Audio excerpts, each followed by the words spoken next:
Say it with me. Cap.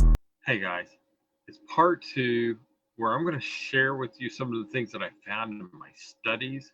It is considered to be controversial by many. Some believe in it, some don't. But what I found is incredibly powerful and will help you with your communication skills on the job and in relationships.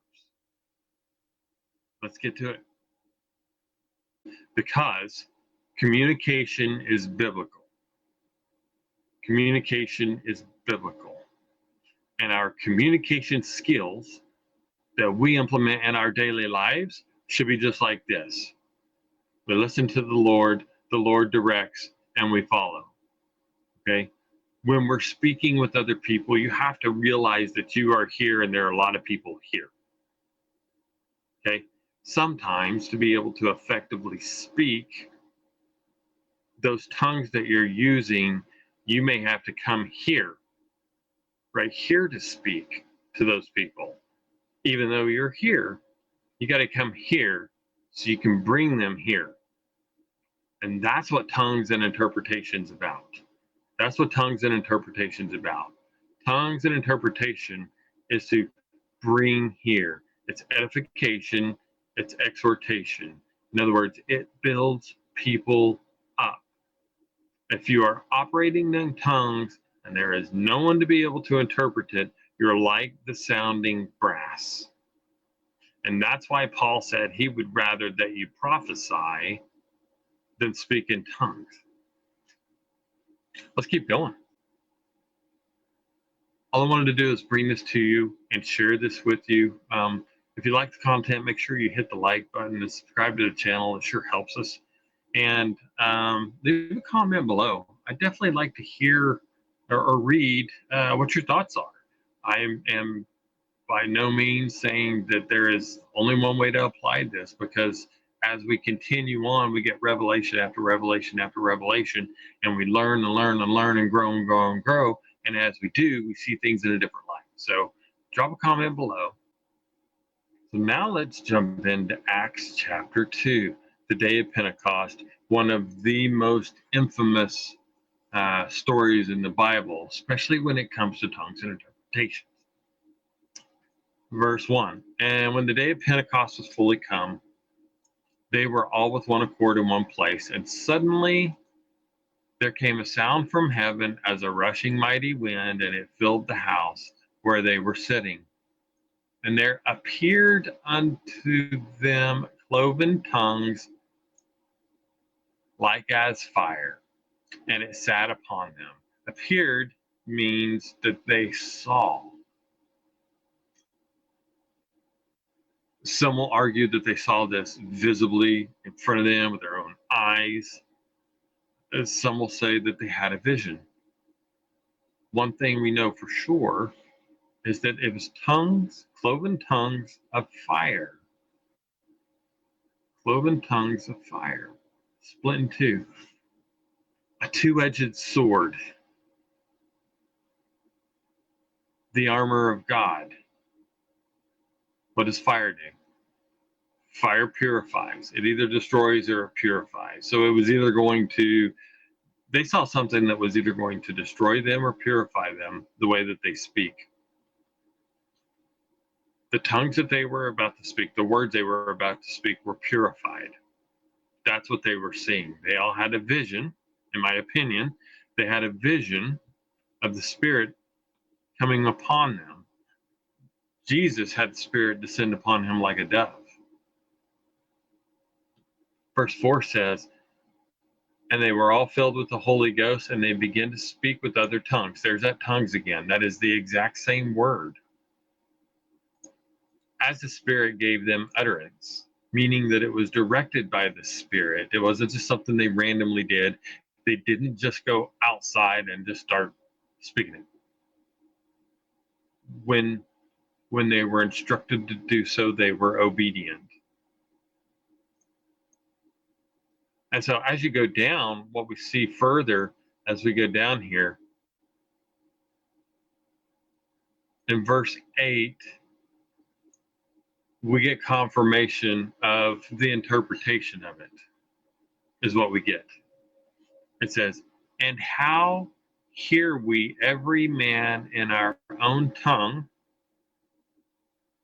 our own language. Remember what I started out saying language could be. Okay. Engineers talking to engineers, musicians talking to musicians. Okay. Politicians talking to politicians. They all have their own vocabulary that they speak with. They all speak a certain lingo. Okay. They all have their own little language, although they may all be speaking the same formal language. This is what these guys said. And how hear we every man in our own tongue, wherein we were born? Okay. Some will say that this means that they were talking literally a different language, like the difference between English and Portuguese and Spanish and French and German and Russian. Depends on where they were born. It just says where they were born. If they were born in Israel, did they speak Hebrew? If they were born in Rome, did they speak English? Or did they speak Arabic? Doesn't say. It just says wherein we were born. If they were all born in the same area but from different towns, towns back then had the people in similar in the town. They had similar professions. Like one town was known for certain professions, another town was known for certain professions, even though they all may be in the same region or within the same country. So it's very possible that they were being spoken to from different vocabularies based on their profession.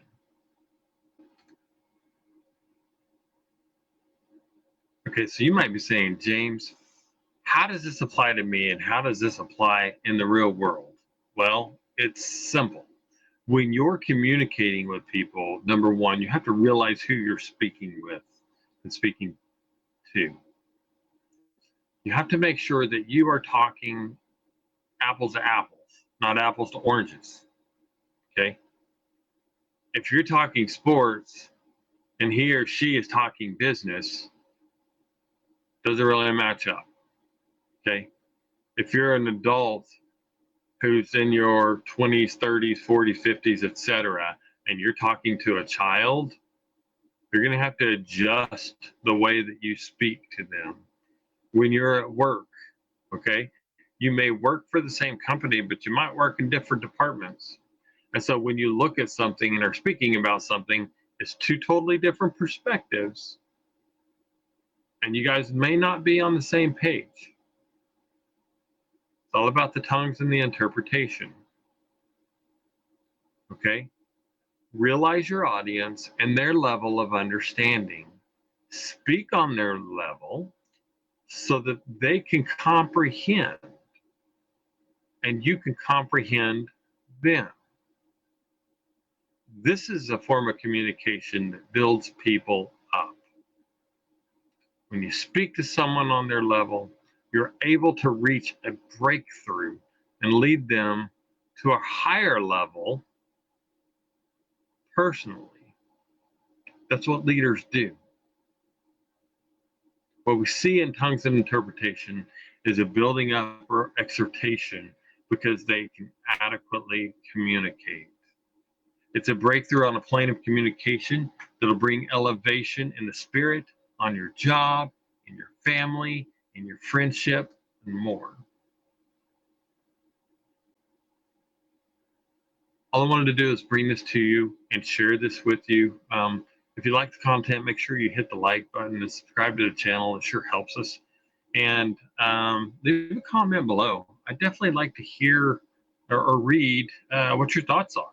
I am by no means saying that there is only one way to apply this, because as we continue on, we get revelation after revelation after revelation, and we learn and learn and learn and grow and grow and grow. And as we do, we see things in a different light. So drop a comment below.